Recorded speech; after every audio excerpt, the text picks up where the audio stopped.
먼저 매매가의 20%인 8천만 원, 등기 비용은 380만 원, 중개 수수료는 180만 원, 가점 및 가구는 2,500만 원, 이사 0원, 플러스 알파는 500만 원에서 1,000만 원입니다. 안녕하세요. 제부씨입니다. 지난 1화에서는 제가 집을 매수하기로 결심하게 된 5가지 이유에 대해 말씀드렸는데요. 이번 2화에서는 그 결심 이후 어떻게 예산을 계획했고 어떤 기준으로 아파트 매매가 범위를 설정하는지에 대해 자세히 이야기해 보겠습니다. 2화 예산 계획 및 아파트 매매가 범위 설정 방법입니다. 이번 영상에서는 먼저 사용할 수 있는 예산을 파악한 뒤 대출 비율을 설정하고 현금이 필요한 비용을 계산한 다음 마지막으로 매수할 수 있는 아파트의 매매가 범위를 설정하는 순서로 설명드릴 예정입니다. 이 영상이 집을 처음 매수하시는 분들께는 방향을 잡는 데 도움이 되고 이미 매수를 고려 중이신 분들께는 예산을 다시 점검하는 계기가 되면 좋겠습니다. 그럼 시작하겠습니다. 첫 번째로 사용할 수 있는 예산을 파악했습니다. 아파트 매수를 준비하면서 가장 먼저 해야 하는 일은 현재 내가 실제로 확보 가능한 자금이 얼마나 되는지 정확히 계산하는 것입니다. 저희 부부의 경우 현재 확보할 수 있는 자금은 크게 4가지 항목으로 구성되어 있습니다. 우선 현재 저희는 월세로 거주 중인데 아파트를 매수하고 이사를 하게 되면 기존 거주지의 월세 보증금을 돌려받게 됩니다. 이 금액은 월세 계약 종료와 동시에 현금으로 확보할 수 있는 자금이기 때문에 예산에 포함시켰습니다. 다음으로는 저와 여자친구가 각각 따로 모아둔 투자금이 있습니다. 이 금액은 비상금이나 생활비와는 별도로 마련해 둔 자금이라 아파트 매수에 전액 투입할 수 있는 여유 자금입니다. 또 하나는 여자친구 명의로 받을 수 있는 직장 대출입니다. 회사에서 제공하는 저금리 대출 상품을 통해 추가 자금을 확보할 수 있습니다. 마지막으로 제 명의로 된 채권입니다. 저는 아파트 매수를 염두에 두고 이전부터 현금을 조금씩 준비해 왔습니다. 특히 주식시장이 좋았던 시기에 일부 종목 차익 실현 후 그 자금을 보다 안정적으로 운용하기 위해 회사채에 투자했었습니다. 다행히도 해당 채권의 만기 시점이 가까워 자금 매수가 가능한 상태입니다. 저희 부부는 이렇게 총 4가지 항목을 통해 사용할 수 있는 예산을 정확히 계산했습니다. 두 번째는 대출 비율입니다. 아파트를 매수하기 위해 주택담보대출을 받을 때 자주 사용되는 용어가 있는데 바로 LTV입니다. LTV는 Loan to Value Ratio의 약어로 주택 매매가 대비 대출 가능 금액을 의미합니다. 예를 들어 주택 매매가가 1억 원이고 LTV가 80%라면 최대 8천만 원까지 대출을 받을 수 있다는 뜻입니다. 현재 규제 지역을 제외한 지방의 생애 최초 주택 구입자의 경우 LTV가 최대 80%까지 적용됩니다. 이 혜택은 말 그대로 생애 최초로 주택을 구입하는 경우에만 받을 수 있는 특별한 혜택입니다. 저는 이러한 혜택을 받을 수 있을 때, 즉 대출을 최대한 활용할 수 있을 때 내가 매수할 수 있는 가장 비싼 집을 사야 한다고 생각합니다. 왜냐하면 매매가가 높은 집일수록 입지, 생활 인프라, 편리시설, 교통 접근성 등이 뛰어나고 그만큼 수요도 많기 때문입니다. 이렇게 수요가 많은 집은 향후 매도 시에도 비교적 쉽게 팔 수 있어 황금성이 높습니다. 또한 수요가 많다는 것은 가격이 하락할 가능성이 낮고 오히려 상승할 가능성이 높다는 의미이기도 합니다. 즉, 단순히 비싼 집을 산다는 개념이 아니라 자산의 안정성과 성장 가능성을 고려한 전략이라고 볼 수 있습니다. 물론 대출을 많이 받는다는 것은 그만큼 상환 부담도 커지기 때문에 본인의 소득 대비 원리금 상환 비율이 감당 가능한지도 꼭 확인해야 합니다. 따라서 생애 최초 대출 혜택, 황금성, 그리고 가격 상승 가능성 등을 종합적으로 고려했을 때 저는 LTV 80% 혜택을 최대한 활용해 대출을 받고 매수 가능한 범위 내에서 가장 비싼 집을 선택하는 방향으로 계획을 세웠습니다. 세 번째는 현금이 필요한 비용입니다. 아파트를 매수할 때는 대출로 충당할 수 없는 다양한 항목에 대해 현금을 별도로 준비해야 합니다. 그중 가장 먼저 필요한 것은 매매가의 20%입니다.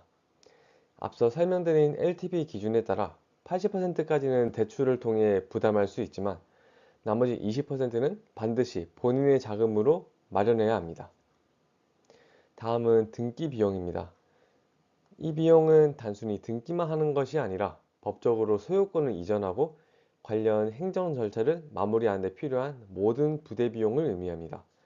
등기 비용은 주택의 매매가, 면적, 지역 등에 따라 달라지며 세부 항목으로는 취득세, 국민주택채권 매입 비용, 법무사 수수료 등이 포함됩니다.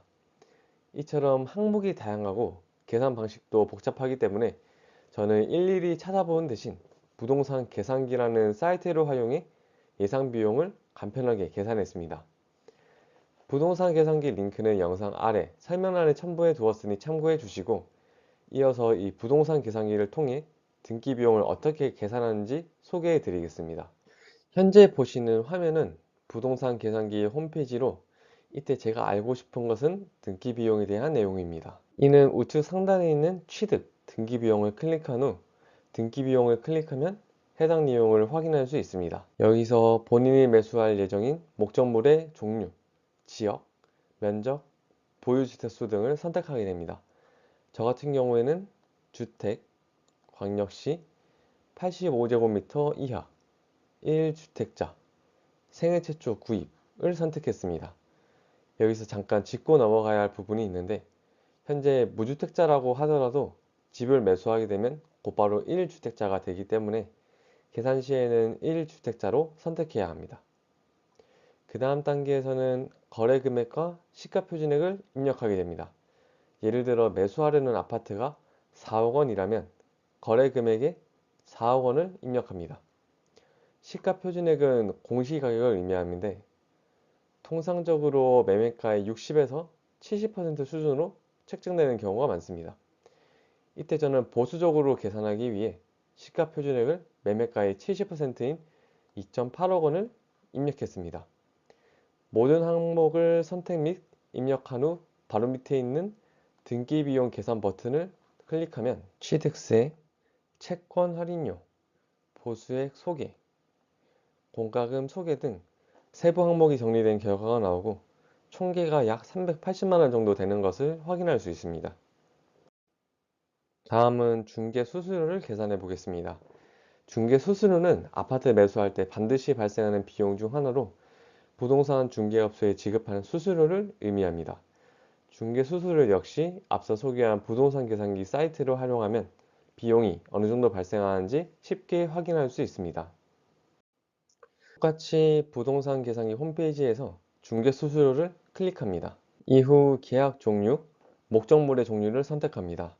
저 같은 경우에는 매매 계약, 주택을 선택했고, 다음으로는 매매가를 입력하는데 앞서 등기 비용 계산에서 사용했던 금액과 동일하게 4억 원을 입력해 보겠습니다.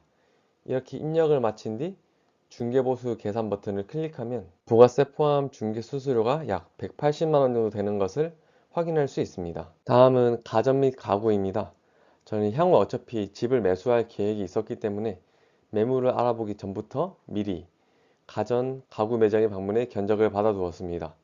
이렇게 사전에 준비한 이유는 실제 매수 시점에 예상치 못한 큰 지출이 발생하지 않도록 하고, 시간을 두고 가격, 브랜드, 기능을 비교하면서 어떤 선택이 더 합리적인지도 충분히 검토하기 위함입니다. 이렇게 받은 견적은 모두 구글 스프레드시트에 정리하여 관리하고 있습니다. 지금 보시는 표는 집을 매수하는 과정에서 가전과 가구에 대한 항목별 금액을 정리한 표입니다. 먼저 가전에서 저희가 구매하려는 품목은 왼쪽 표와 같고, 이 품목들을 합했을 때 금액은 약 1,500만 원입니다. 다음으로 가구에서 구매하려는 품목은 오른쪽 표와 같고, 이 품목들을 합했을 때 금액은 약 900만 원입니다.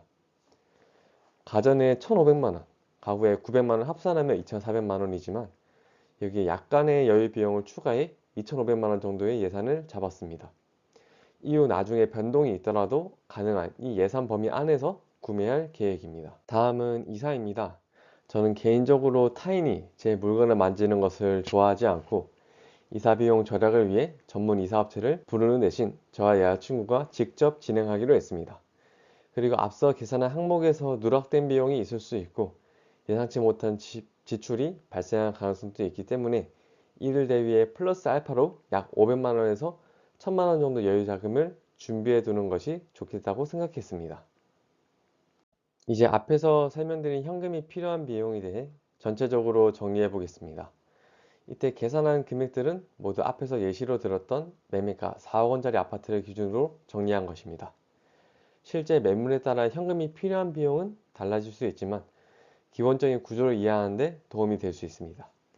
먼저 매매가의 20%인 8천만 원, 등기 비용은 380만 원, 중개 수수료는 180만 원, 가전 및 가구는 2,500만 원, 이사 0원, 플러스 알파는 500만 원에서 1000만 원입니다. 따라서 현금이 필요한 비용의 합계는 약 1.2억 원입니다. 이렇게 지금까지 사용할 수 있는 예산, 대출 비율, 현금이 필요한 비용에 대해 하나씩 계산해 보았습니다. 먼저 사용할 수 있는 예산을 정확히 계산을 하고 대출 비율은 매매가 4억 기준으로 LTV 80%를 적용했을 때 약 3.2억 원이고 매매가 4억 기준 현금이 필요한 비용은 약 1.2억 원인 것으로 계산되었습니다. 앞서 말씀드린 것처럼 실제 매수하려는 매물의 가격에 따라 현금이 필요한 비용은 달라질 수 있습니다. 하지만 사용할 수 있는 예산, 대출 비율, 현금이 필요한 비용을 설명드린 순서대로 하나씩 정리해보면 본인이 실제로 매수할 수 있는 아파트의 매매가 범위를 합리적으로 설정할 수 있습니다. 저 역시 이번에 아파트를 매수할 때 이러한 방식으로 접근했고 매매가 범위를 설정했습니다. 다음 화에서는 매물을 찾을 때 고려사항, 사용했던 어플과 사이트 등을 소개해드릴 예정입니다. 오늘 영상은 여기까지이며 시청해주셔서 감사합니다.